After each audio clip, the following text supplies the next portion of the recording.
Have you ever had a moment where time just stops, where the world feels like it's holding its breath, waiting for you to decide who you're going to be? That's exactly where I was, standing in the dim hallway of my best friend's house, my hand frozen on the doorknob, my heart pounding so loud I thought it might wake the whole neighborhood. It was one of those nights where the air feels thick, heavy with something unspoken, and the streetlights outside barely cut through the darkness. I was 22, just a guy trying to keep my head above water, crashing at Jake's place after a marathon of video games and cheap beer. Jake's mom, Claire, was always there, a constant presence in their house, quiet, intense, the kind of woman who could make you feel like you were the only person in the room. She was in her late 40s, with dark hair that fell in loose waves and eyes that seemed to see straight into your soul. I'd known her since I was a kid, but over the past year, something had shifted. Her smiles lingered a little too long, her glances felt heavier, like they carried a question I wasn't ready to answer. I told myself I was imagining it, that I was projecting my own confusion onto her. But that night, as I tried to slip out the front door, jacket half on, her voice cut through the silence like a blade. "You're not leaving yet," she said, standing in the hallway, her silhouette framed by the faint glow of the kitchen light. It wasn't a request, it was a command, low and steady, and it pinned me in place. I turned, and her eyes locked onto mine, unflinching, like she'd been waiting for this exact moment. My pulse was a drumbeat in my chest. Jake was upstairs, probably passed out after one too many beers. It was just us, and the house felt like it was closing in around me. What did she mean? Why was she looking at me like that? I'd spent months convincing myself I was crazy. The way her hand brushed mine when she handed me a drink, the way she asked about my life with a curiosity that felt too personal, too intimate. But this moment, this wasn't in my head. This was real, and it terrified me.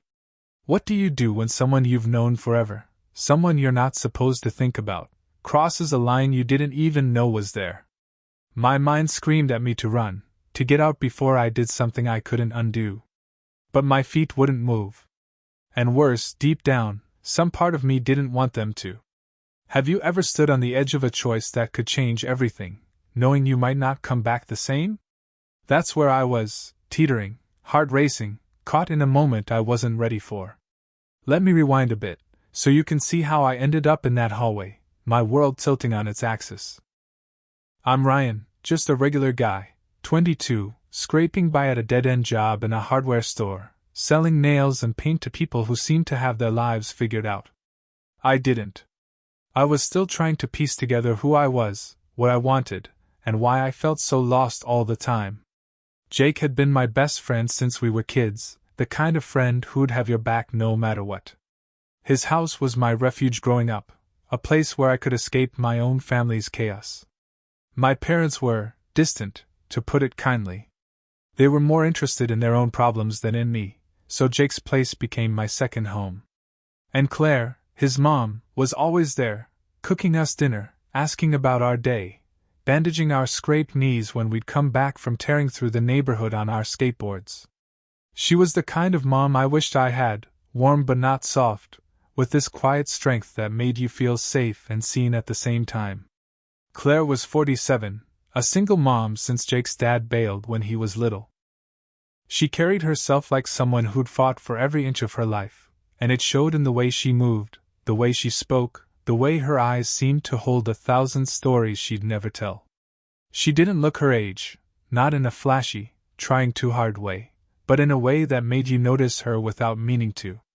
Dark hair always pulled back loosely, a laugh that hit you like a wave, eyes that could pin you in place or make you feel like you were the only person who mattered. I'd always admired her, looked up to her, but over the last year, something changed. I started noticing things I shouldn't have. The way her voice softened when she said my name. The way her perfume lingered in the air after she walked by. The way her hand would brush against mine when she passed me a plate, her touch lingering just a second too long. I told myself it was nothing, that I was reading too much into it. She was Jake's mom, off limits, untouchable, a line I'd never cross. But the more I tried to push those thoughts away, the louder they got, like a song stuck in my head that I couldn't stop humming. It started small, innocent enough to ignore.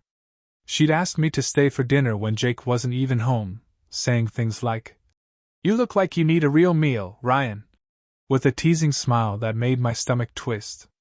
I'd sit at their kitchen table, just the two of us, and she'd ask about my life, my job, my dreams, whether I was seeing anyone. Her questions weren't casual.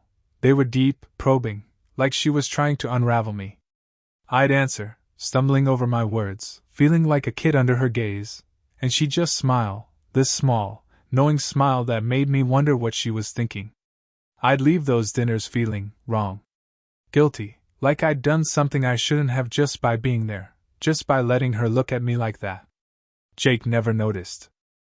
He was caught up in his own world, new girlfriend, new job, always distracted, always running off somewhere. But I noticed everything. The way Claire's hand grazed mine when she handed me a glass of water. The way she'd stand a little too close when we were alone, her shoulder brushing mine as she reached for something. I told myself I was imagining it, that she was just being maternal, just being kind. But then there were moments that didn't feel maternal at all. Like the time I was helping her in the backyard, moving some heavy planters, and I caught her watching me, her eyes lingering in a way that made my breath catch. I looked away, but when I glanced back, she was still watching, her lips curved in a way that felt like a secret.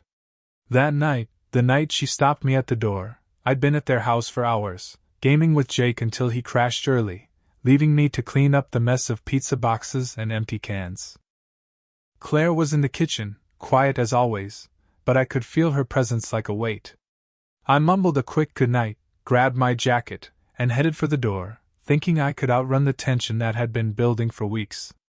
I was wrong. Her words hit me like a shockwave. "You're not leaving yet." I stood there, one hand on the doorknob, the other clutching my jacket like it could keep me grounded. The house was silent except for the faint hum of the fridge in the kitchen, a low drone that did nothing to calm my racing heart. Claire stepped closer, her bare feet soft against the hardwood floor, her loose sweater and jeans somehow making her presence more commanding. Her eyes were locked on mine, and there was something in them I couldn't name, something that scared me and pulled me in all at once, like a tide I couldn't fight. "Ryan," she said, her voice low, almost a whisper, but it carried a weight that made my knees weak. "We need to talk." My mouth went dry. "Talk? About what?"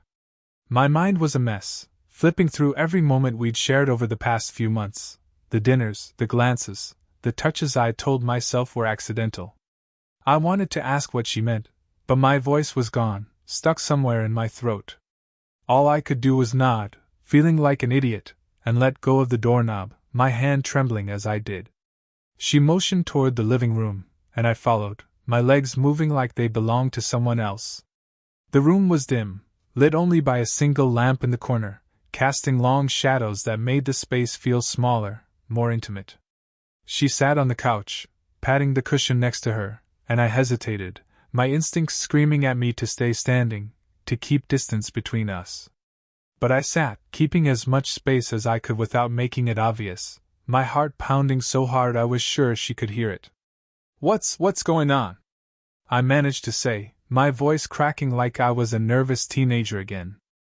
Claire leaned back, her eyes never leaving mine, studying me like she could see every thought I was trying to hide. "You've been different lately," she said, her voice calm but pointed, like she was laying out a truth I wasn't ready to face. "Distant. Like you're avoiding me." Her words hit like a punch to the chest. Avoiding her? I had been, but not because I wanted to. Because I had to. Because every time I was near her, I felt things I wasn't supposed to feel, things that made me sick with guilt, things that kept me up at night. She was Jake's mom, my best friend's mom, a woman who'd known me since I was a kid. But the way she was looking at me now, it was like she knew exactly what I was fighting. Like she'd known all along. "I'm not avoiding you," I lied, my voice barely above a whisper, but even I could hear how weak it sounded. She raised an eyebrow, calling me out without saying a word, and I felt my face burn. "Ryan," she said, her tone softer now, almost gentle, but still carrying that edge that made my pulse race. I'm not blind. I see the way you look at me. My stomach dropped, the air leaving my lungs. I wanted to deny it, to laugh it off, to say she was imagining things, but the truth was sitting there between us, heavy and undeniable. I opened my mouth to say something, anything, but she kept going, leaning forward now, her voice steady but intense. And I see the way you try not to look at me. Like you're fighting something. Like you're fighting yourself. I felt like I was drowning. Was she saying what I thought she was saying? Or was I twisting her words, letting my own messed up feelings cloud everything? Claire, I started, but she cut me off, her voice dropping lower, more urgent. I'm not a kid, Ryan. I know what this is. And I know you feel it too. Her words were like a spark to dry tinder, igniting something I'd been trying to smother for months. My mind was screaming at me to get up, to walk away, to pretend this moment wasn't happening. But my body wouldn't move. And worse, part of me didn't want it to. She shifted closer, her knee brushing against mine, a touch so small it shouldn't have mattered, but it sent a jolt through me, like electricity coursing through my veins. I've been alone for a long time, she said, her voice raw now, like she was peeling back layers she'd kept hidden for years. Jake's grown. He's got his own life, his own world. And I've noticed you, Ryan. Not just as Jake's friend. As you. Her words were a confession, a line crossed, and they hung in the air like a challenge, daring me to respond. I should have said no. I should have stood up, walked out, and never looked back. But I didn't. I couldn't. Instead, I asked the question that had been burning in my chest for months, the one I'd been too afraid to voice until now. What are we doing here, Claire? My voice was shaky, barely holding together, but I needed to know. Needed her to say it, to make it real, so I could stop pretending it was all in my head. She didn't answer right away. Instead, she reached out, her hand resting on mine, her touch warm and steady, grounding and destabilizing all at once. We're doing what we've both been thinking about, she said finally, her eyes searching mine, looking for something, permission, maybe, or confirmation. Unless you tell me I'm wrong. I wanted to tell her she was wrong. I wanted to say this was crazy, that we couldn't do this, that it would destroy everything, Jake, our friendship, the life we'd all built together. But the words wouldn't come. Because deep down, some part of me, the part I'd been trying to bury under layers of guilt and denial, wanted this too. Wanted her. And that realization hit me harder than anything, a truth I couldn't outrun. I was standing at a crossroads, and every path felt like a betrayal, of Jake, of myself, of everything I thought I knew about right and wrong. The silence stretched between us, thick with tension, heavy with everything we weren't saying. Her hand was still on mine, and I hadn't pulled away. Ryan, she said, her voice barely audible now, almost pleading. Say something. But what could I say? That I'd been dreaming about her for months, waking up in a cold sweat with her name on my lips? That I hated myself for it, for wanting something I had no right to want? That I was terrified of what came next, but even more terrified of walking away? I looked at her, really looked at her, and for the first time, I saw the vulnerability behind her strength. She wasn't just Jake's mom anymore. She was a woman who'd been alone for years, who'd carried the weight of her life without complaint, who'd seen me in a way no one else ever had. And that scared me as much as it thrilled me, because it made this real, too real. The weeks that followed were a haze of stolen moments and suffocating guilt, a tightrope walk between what I wanted and what I knew I shouldn't have. I kept going back to Jake's house, telling myself it was just to hang out with him, to keep things normal, but I knew better. Claire and I didn't talk about that night, not directly. But it was there in every glance, every accidental brush of her hand, every moment we found ourselves alone. It was like we were playing a dangerous game, tiptoeing around the truth, seeing how close we could get to the edge without falling over. Jake, thank God, was oblivious. He'd ramble on about his new girlfriend, his job, his plans for the future, while I sat there, nodding, pretending I wasn't hyper-aware of Claire across the room, her presence pulling at me like a magnet. One night, she asked me to help her fix a shelf in the garage.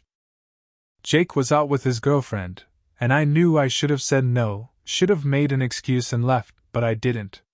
The garage was cold, cluttered with old tools and dusty boxes, and we worked in silence for a while, the tension building with every passing second. When she handed me a screwdriver, her fingers lingered on mine, deliberate, unmistakable, and I froze, my heart racing so fast I thought it might burst. "You're shaking," she said, her voice soft but pointed, like she was daring me to admit what we both knew. I tried to laugh it off, mumbling something about the cold, but my voice betrayed me, shaky and unconvincing. She stepped closer, close enough that I could feel the warmth of her breath, the faint scent of her perfume wrapping around me. "Ryan," she said, her voice low, urgent. "We can't keep pretending." She was right, and I hated it. Pretending was all I had, the only thing keeping me from facing what this was, what it meant. "Claire, we can't," I said, but my voice was weak, crumbling under the weight of my own desire. She didn't back away. Instead, she reached up, her hand brushing my cheek, and I felt like I was falling, like the ground was giving way beneath me. "Why not?" she asked, her voice a challenge, sharp and unyielding. "Because of Jake? Because of what people would think? Or because you're scared?" "All of it," I wanted to say. I was scared of losing Jake, of ruining the only real family I'd ever known, of becoming someone I didn't recognize. But more than that, I was scared of how much I wanted her, how much I wanted to let go and see where this took us. That was the first time we crossed the line, not physically, not yet, but emotionally, in a way that felt more dangerous, more irreversible. We stood there, inches apart, talking in whispers about things we had no right to talk about, her loneliness, the years she'd spent pouring herself into being a mom, the pieces of herself she'd lost along the way. I told her things I'd never told anyone, about feeling like I was drifting through my own life, about wanting something more but not knowing what it was. Every word felt like a step closer to something we couldn't come back from, a confession that made the air between us electric. And it didn't stop there. Over the next few weeks, it was like we couldn't help ourselves. A touch here, a look there, conversations that went too deep, too fast, peeling back layers we both kept hidden. Every moment felt like a risk, a step closer to the point of no return, and I was torn between running away and diving in headfirst. The guilt was a constant weight, pressing down on me every time I saw Jake. He was my best friend, the guy who'd been there through every low point, breakups, fights with my parents, the time I got fired and had nowhere to go. He'd given me a place to crash, a shoulder to lean on, and here I was, betraying him in the worst way possible. Every time he laughed, every time he called me his brother, it was like a knife twisting in my chest. And Claire, she wasn't just some fling, some passing attraction. She was someone who'd seen me at my lowest and still looked at me like I was worth something, like I was more than the sum of my mistakes. That made it worse, because it wasn't just about wanting her. It was about caring about her, about feeling something deeper than I'd ever felt before, something that scared me more than the guilt ever could. One night, things went too far. Jake was out of town for a work thing, and Claire texted me, asking me to come over. "Just to talk," she said, but we both knew it was a lie. I showed up, my heart in my throat, and within minutes, we were sitting on her couch, closer than we should have been, the air thick with everything we weren't saying.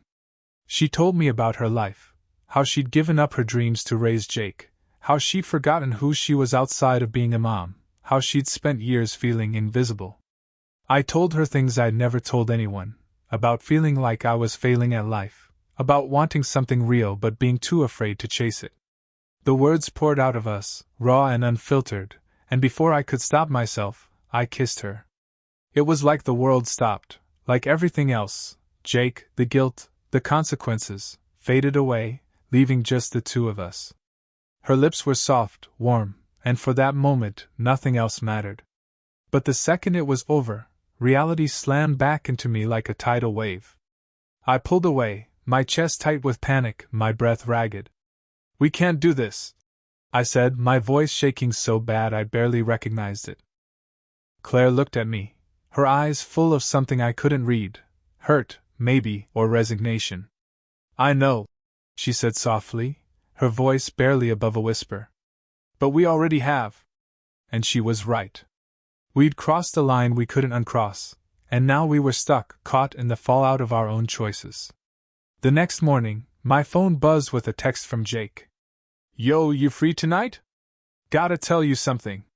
My stomach dropped, a cold dread settling over me. Did he know? Had he seen something, heard something, sensed a shift in me? I spent the whole day spiraling, replaying every moment with Claire, every touch, every word, wondering how I'd let it get this far. When I got to his house, Claire was nowhere to be seen, and that only made the knot in my chest tighter. Jake was in the living room, sitting on the couch, looking different. Not angry, but serious, like he was carrying something heavy. Dude, he said, his voice steady but quiet. I'm moving out. Got a job offer in Chicago. I'm leaving next month. The words hit me like a punch, knocking the air out of me. Jake leaving? That meant Claire would be alone, truly alone, for the first time in years. And as selfish as it sounds, all I could think about was what that meant for us, for me and Claire. Would it be easier now, without him around to see us, to judge us? Or would it make everything worse, knowing there was nothing left to stop us? I nodded, forcing a smile, telling him I was happy for him, but inside, I was a mess, my thoughts spinning out of control. That night, I saw Claire in the kitchen, washing dishes, her movements slow and deliberate. She looked at me, and I knew she'd heard about Jake's news. He told you, she said quietly, her voice barely carrying over the sound of the running water. I nodded, my throat too tight to speak.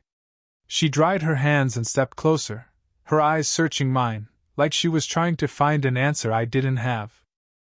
What do we do now, Ryan? She asked, her voice so soft it broke something in me. And for the first time, I didn't have an answer. I left that night without saying much, but her question followed me home, echoing in my head like a heartbeat. What do we do?